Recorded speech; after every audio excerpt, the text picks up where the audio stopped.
Everyone will tell you that walking is a healthy habit. It's one of the most universally accepted pieces of health advice. But what I am about to tell you is something different.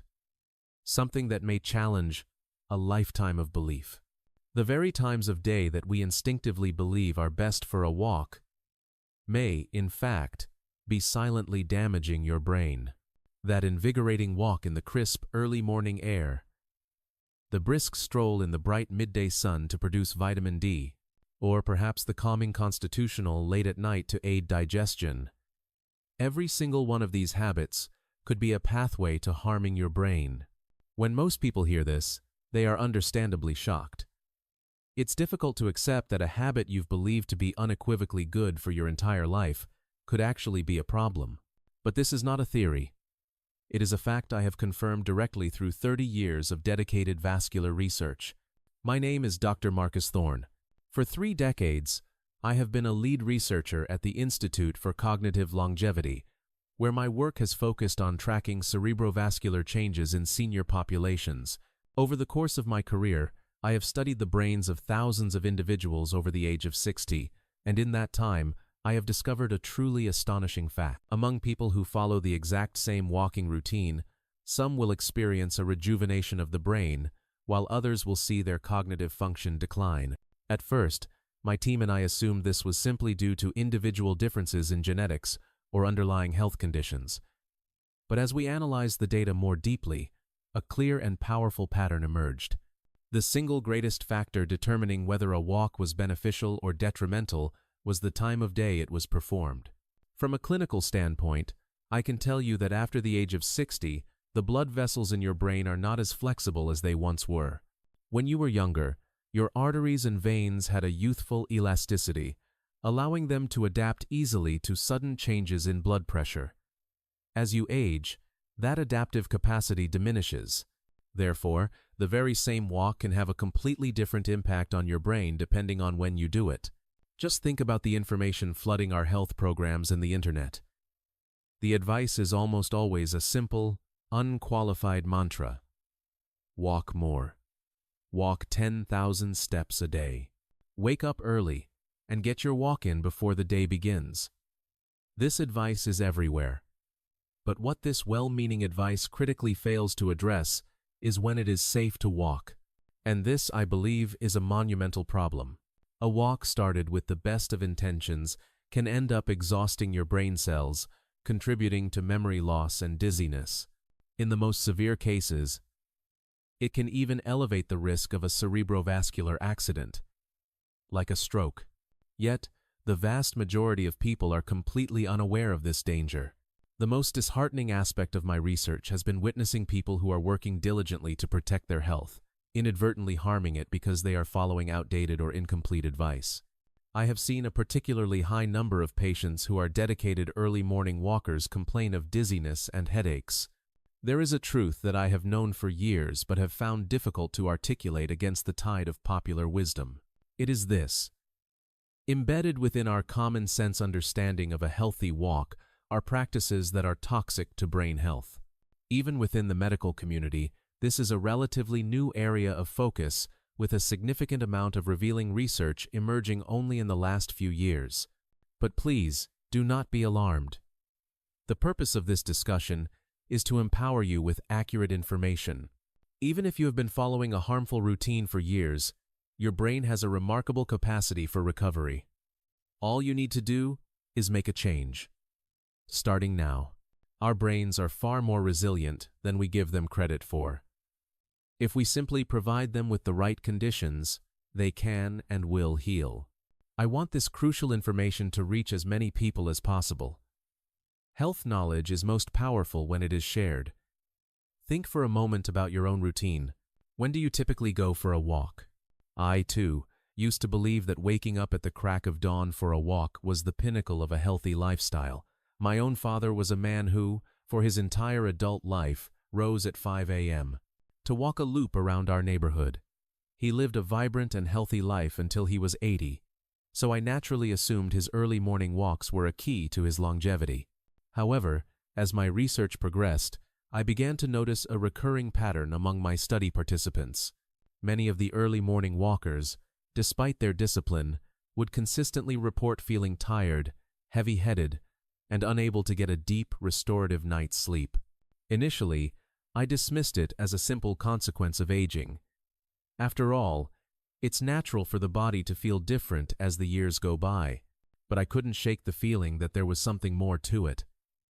I started to notice a strange discrepancy in the data. When comparing individuals of the same age, the results of their cognitive function tests were starkly different between the early morning walkers and those who walked in the late morning. This was driven home just a few days ago by a gentleman who visited my institute. Let's call him Mr. Harrison, a 69-year-old man with a decade-long habit of waking at 5 a.m. for his daily walk. For the last 2 years, however, he had been experiencing episodes of dizziness. At first they were infrequent, but they had become progressively more common. It had gotten to the point where he would sometimes have to stop mid-walk and brace himself against a wall until the feeling passed. Mr. Harrison is a diligent and conscientious man. He has never neglected his health. He gets regular checkups, manages his diet meticulously, doesn't smoke, and rarely drinks. So why was he experiencing these debilitating symptoms? As we talked through his lifestyle, it became clear that, aside from his early morning walks, there were no other obvious triggers. He was taking his blood pressure medication as prescribed, and his blood sugar levels were well within the normal range. I proposed an experiment. For just 2 weeks, I asked him, "Could you try shifting your walk to 9 o'clock in the morning?" The results were, in his words, absolutely unbelievable. After only 1 week, the dizzy spells began to subside. By the end of the second week, they had vanished completely. Mr. Harrison himself was skeptical at first. How could simply changing the time make such a profound difference? He wondered. His case is not an anomaly. I have encountered countless similar stories. A common thread I've discovered is that many people who are committed to early morning walks often suffer from chronic fatigue and insomnia. On the outside, they appear to be paragons of health and discipline, but on the inside, their brains are quietly being strained to the breaking point. The very habit they believed was their shield was, in fact, a sword. These experiences taught me a crucial lesson. A habit we believe to be healthy can sometimes produce the exact opposite of our intended result. This is especially true as we age. Our body's internal rhythms change, and continuing to cling to the habits that served us well in our youth can become detrimental. Let me share another story. A 72-year-old woman, whom we'll call Mrs. Gable, had a habit of walking at high noon, right after lunch. She believed this was the perfect 2-for-1, aiding her digestion while producing essential vitamin D from the sunday. Yet, after every walk, she would feel a profound brain fog and a frustrating inability to concentrate. You need to understand the full context here. It's not enough to simply change your walking time. You need to understand the scientific reasons why this change is so critical. This knowledge is what will empower you to make informed decisions for the rest of your life, not just for yourself, but for your family as well. Once you understand the principles, you can adapt to any situation. The information I'm about to share may seem obvious in retrospect, but without it, you could spend a lifetime repeating a harmful habit. Once cognitive health is lost, it is incredibly difficult to regain. Proactive prevention is, without question, the best strategy. Mrs. Gable, by the way, shifted her walk to 4 p.m. The change was transformative. Her mind felt clear, and she began to genuinely enjoy her walks again. Just like Mr. Harrison, who had been walking at the wrong time for over 2 decades, a simple shift in schedule eliminated his dizziness in less than a month. Please hold this truth in your mind. A small change in a daily habit can either protect your brain or damage it. The choice is yours, and the change is simpler than you think. You don't need to buy complex exercise equipment or expensive supplements. You just need to change the time on your watch. Now, let's delve into the specifics of the walking times and situations that harm your brain. The 5 most dangerous walking habits for your brain. Here, we will break down the 5 most common walking habits that, despite their reputation for being healthy, can pose a significant threat to your cognitive longevity. 1. The hidden danger of the early morning walk. A vast number of people believe that the early morning is the absolute best time for a walk.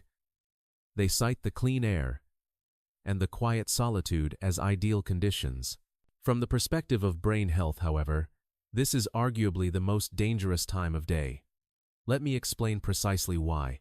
In the early morning, particularly before sunrise, your body's cardiovascular system is in its most volatile state. Your body is transitioning from a state of rest, parasympathetic dominance, to a state of activity, sympathetic dominance. During this transition, your blood pressure can change dramatically. In medical terms, this is known as the morning surge.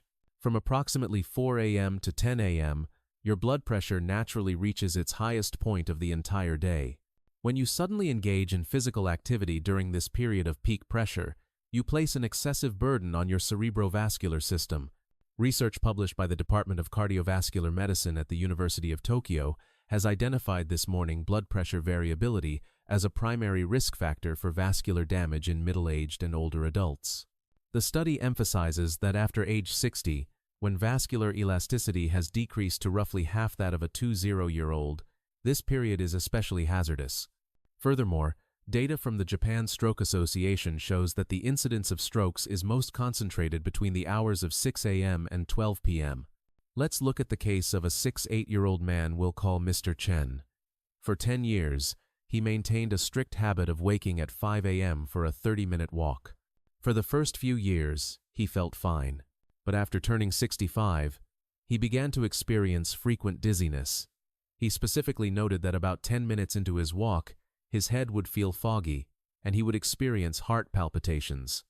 Believing it was a sign of being out of shape, he pushed himself to walk more vigorously, which only made his symptoms worse. After we advised him to move his walk to 9 a.m., his dizziness was significantly reduced within 2 weeks and completely gone after a month. The safe alternative. For a truly safe walk, it is best to wait until the sun is fully up and your body has had ample time to awaken. The golden window is after 9 a.m. By this time, your blood pressure has begun to stabilize and your core body temperature has risen appropriately. It is critical to allow at least 2 hours to pass between waking up and exercising, as this gives your body's various hormonal systems time to regulate to normal daytime levels.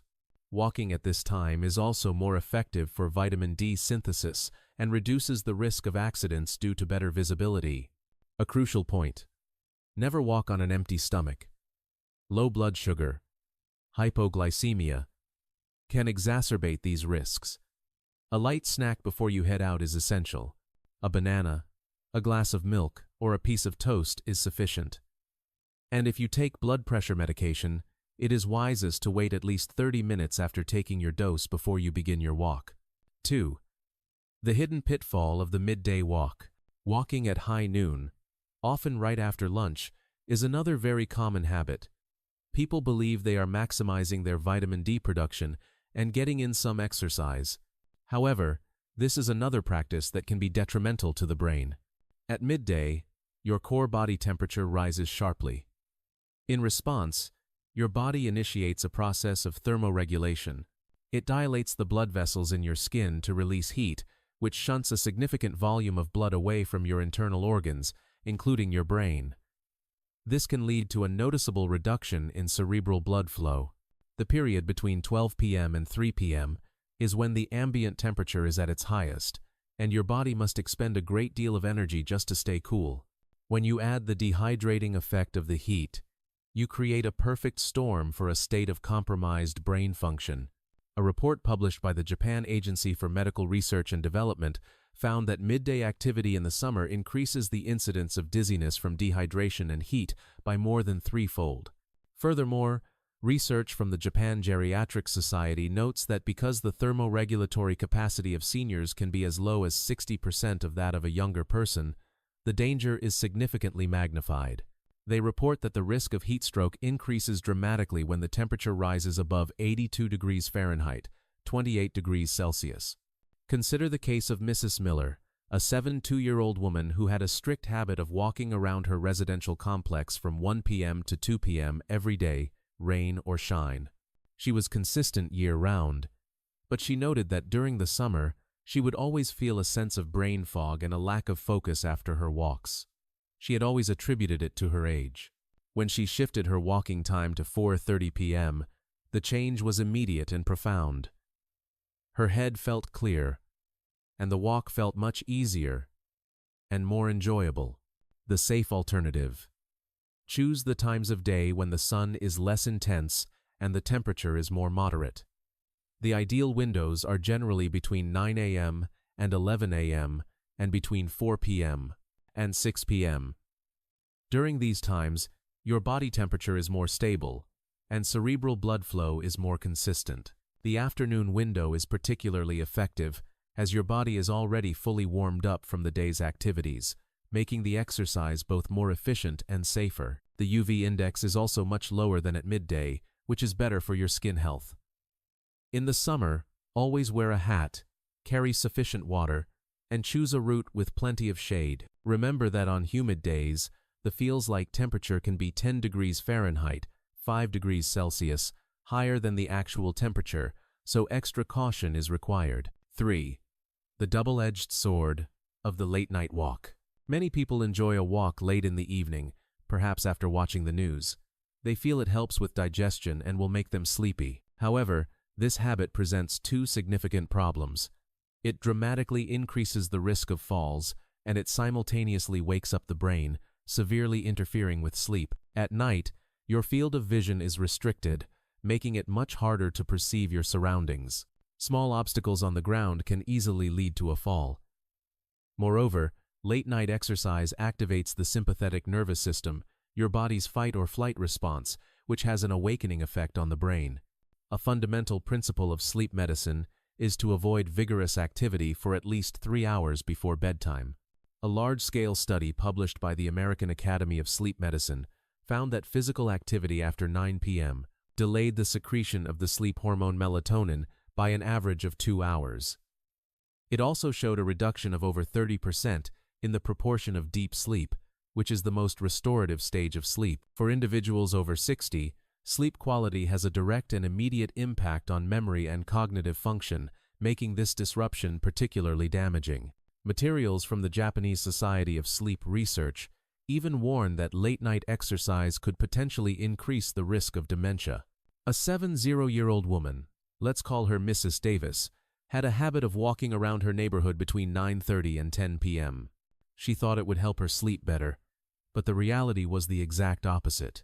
She would lie in bed for 2 hours, tossing and turning, and would wake up frequently in the early morning hours, leaving her perpetually exhausted. She had even started taking sleeping pills for her insomnia. When she moved her walk to 6 p.m., she was able to sleep soundly through the night within a month. The safe alternative. For a restful night's sleep, it is best to complete your walk in the early evening, ideally between 6 p.m. and 8 p.m., about 2 hours after your evening meal. At this time, digestion is well underway, and it provides a perfect opportunity to gently wind down your body and mind before bed. The intensity of the walk should also be lower than a daytime walk. Aim for a relaxed, comfortable pace. If you walk too briskly, you will create a greater awakening effect. Always avoid dark paths, uneven surfaces, or areas under construction where the risk of falling is high. 4. The risk of the immediate post-meal walk. It is a widely held belief that walking immediately after eating is good for digestion. This habit is particularly common among older generations. However, from the perspective of brain health, it is a detrimental practice. After a meal, your body directs a large volume of blood to your digestive organs to process the food.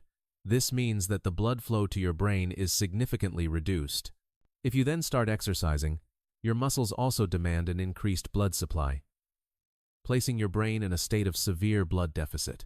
This condition is known as postprandial hypotension, and it can cause a drop in blood pressure of 20 mmHg or more. After the age of 60, as the body's ability to regulate blood circulation declines, this phenomenon becomes much more pronounced. A research report from the Japanese Society of Nutrition and Dietetics showed that exercising within 30 minutes of eating reduces cerebral blood flow by an average of 15%. Furthermore, a study by the gastroenterology team at the University of Tokyo Hospital found that immediate post-meal exercise can also interfere with the secretion of digestive enzymes, leading to indigestion. Let's consider Mr. Peterson, a 75-year-old man who had a lifelong habit of walking immediately after lunch. He often felt that his digestion was poor and believed he needed to walk more to fix it. However, after every walk, he experienced a heavy-headed feeling and dizziness. He initially thought it was a blood pressure issue and tried adjusting his medication, but it had no effect. When he changed his habit to walking 90 minutes after his meal, the symptoms disappeared completely. His digestion also improved, and he found the walks much more pleasant. The safe alternative. To walk safely, you must wait at least 1 hour, and preferably 90 minutes, after a meal before you begin.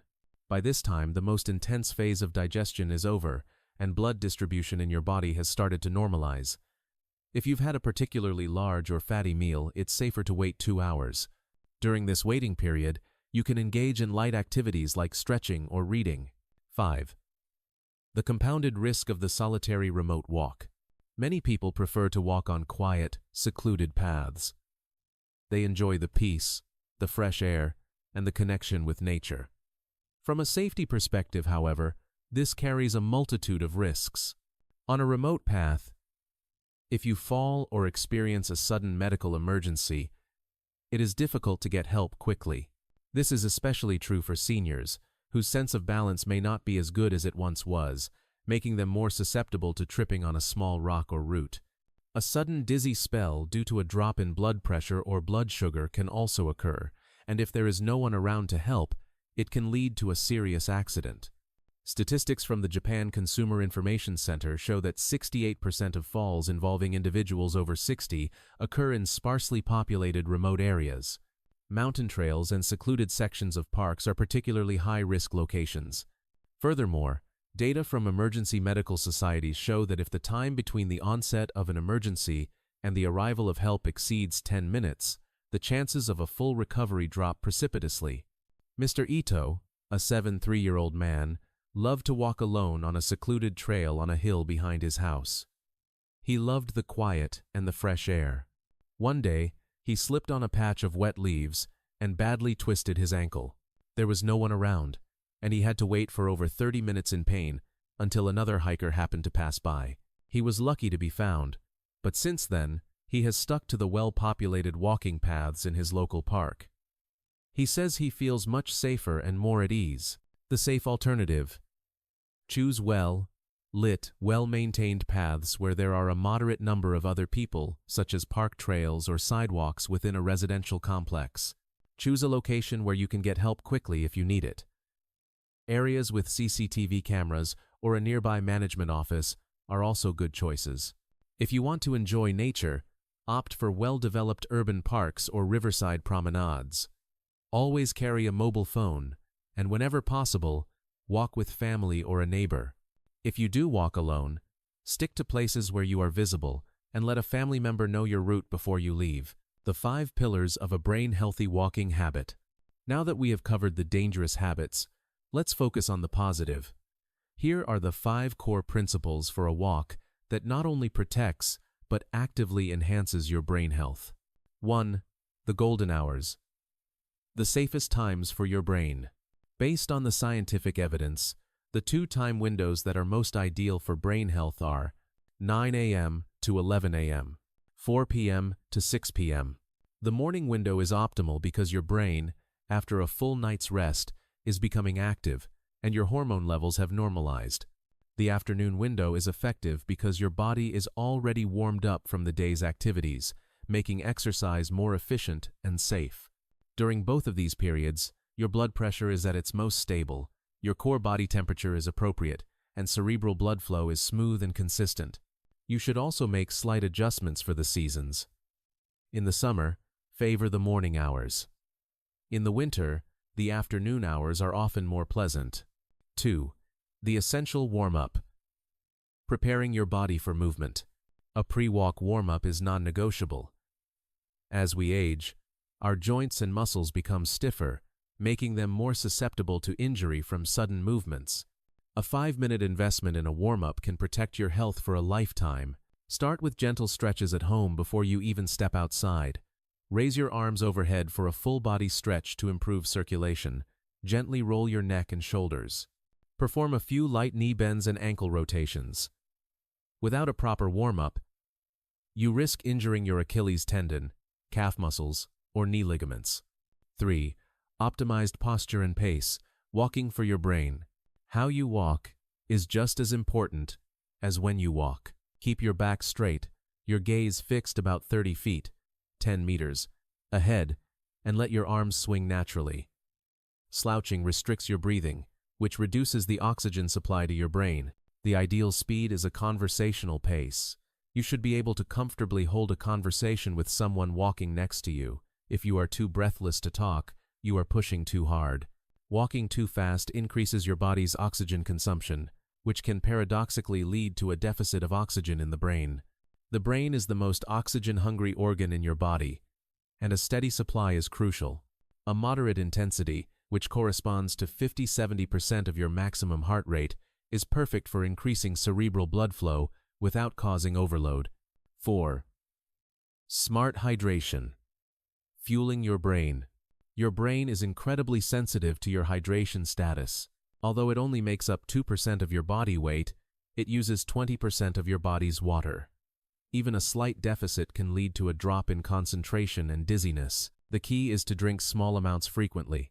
Take a few sips before you start your walk, a few sips during, and a few more after you finish. Gulping down a large amount of water at once is less effective, as your body can only absorb a limited amount at a time. The water should be cool, not ice cold, as very cold water can shock your digestive system.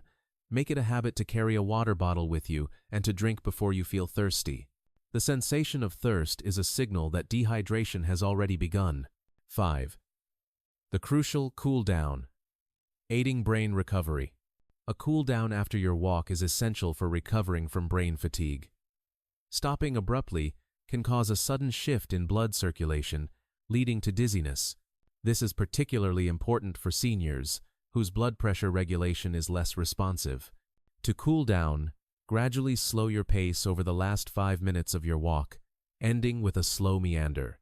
Then, perform some light stretches. A calf stretch is particularly important. Stand facing a wall, place your hands on it for support, and step 1 foot back, keeping your heel on the floor. Hold for 15 to 20 seconds. Gently stretch your lower back and rotate your shoulders and neck to release tension. This finishing routine helps to clear metabolic waste products from your muscles and gradually stabilize blood flow to your brain. Summary: your path to a healthier brain starts now. Today, we have dismantled some of the most common myths about walking and replaced them with a scientifically grounded approach that prioritizes brain health. The shocking truth is that many of the habits you believed were healthy, the early morning walk, the midday stroll, can actually be detrimental. These habits, when repeated over time, can lead to dizziness, memory loss, and sleep disturbances. But the most hopeful news is that you can reverse this trend and begin to heal your brain simply by changing the time and manner of your walk. Our brains are resilient. By creating the right conditions, they can and will recover. I have seen it time and again in my own patients, who have eliminated chronic dizziness and improved their memory and sleep quality in as little as 1 month. The lesson is clear. When you walk and how you walk are far more important than how much you walk. Quality trumps quantity. By swapping your pre-dawn walk for one after 9 a.m., your midday walk for one after 4 p.m., and by choosing safe, populated paths, you are actively protecting your brain. By incorporating a warm-up, a cool-down, and smart hydration, you are completing the circle of a truly beneficial exercise. As we age, we must be smarter about how we move. We must walk not according to the habits of our youth, but according to the physiological realities of our brains today. If managed correctly, you can improve your memory, sleep more deeply, and enjoy a clear head all day long. Research shows that those who walk at the right times have a 40% lower risk of cognitive decline and a 30% improvement in sleep quality. These numbers prove that a simple adjustment in your schedule can have a monumental impact on your health. I will leave you with one simple, actionable suggestion. Starting tomorrow, reevaluate your walking time. If you are walking during one of the dangerous periods, make a change. Instead of 5 a.m., try 9 a.m. Instead of right after lunch, try 4 p.m. Within a week, you will likely feel that your head is clearer and your body is lighter. True change doesn't happen overnight, but the right habits will always yield the right results. Your brain health is too precious to leave to chance. Take control now. Walk with a friend or a family member. Not only is it safer, but the social interaction itself is another powerful tool for boosting brain health. This is the first step. In our next discussion, we will explore the other two pillars of cognitive longevity: sleep and diet. We will uncover the myths and truths about how to eat and sleep for a healthier brain, and how to integrate these pillars with your new walking routine to create a powerful synergy for a long and vibrant life.